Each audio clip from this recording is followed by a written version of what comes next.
Welcome to KTV. ఒకప్పుడు వాతావరణ సమాచారానికి, క్రికెట్ కామెంటరీకి, పాటలు వినడానికి ఇలా ఏదైనా ఇంటిల్లిపాది రేడియోపైనే ఆధారపడేవారు. తర్వాత ఆ స్థానాన్ని టీవీ ఆక్రమించింది.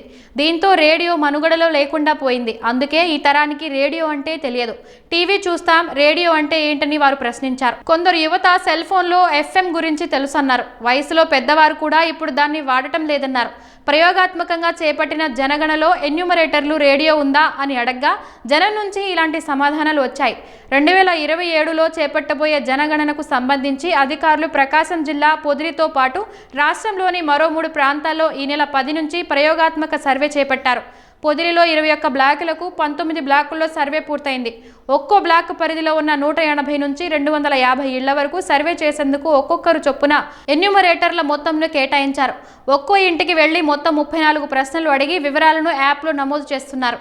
పూర్తి సాంకేతిక పరిజ్ఞానం సాయంతో జరిగే ఈ గణనలో ప్రతి ఇంటిని జియో ట్యాగింగ్ చేయనున్నారు. ఆపై 2027లో జరిగే జనగణనలో ప్రతి వ్యక్తి విద్య, ఉపాధి, వృత్తి, ఆదాయం, కులం వివరాలను నమోదు చేస్తారు. ప్రయోగాత్మక సర్వేలో తేలిన ఆసక్తికర అంశాలివి. కొన్ని చోట్ల మరుగుదొడ్లు లేకున్నా టీవీ లేని ఇల్లు మాత్రం ఏదీ లేదు. టీవీకి డిటిహెచ్ కేబుల్ కనెక్షన్లు వాడుతున్నారు.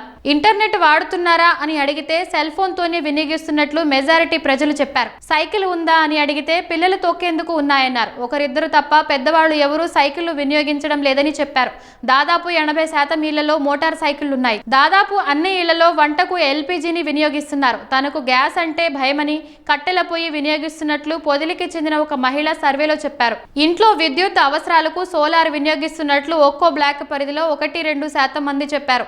నమూనా గణనలో చాలా చోట్ల ప్రజలు మీరు ఎందుకు వచ్చారు, మా సమాచారం మీకు ఎందుకు చెప్పాలి అని తమను ప్రశ్నిస్తున్నారని గణకులు చెప్పారు. నమూనా గణన ఎలా జరుగుతుందనే విషయమై రాష్ట్ర జనాభా గణన డైరెక్టర్ జయ నివాస్ పొదిలి వచ్చి క్షేత్రస్థాయిలో ఇంటింటికి వెళ్లి ఆరా తీశారు.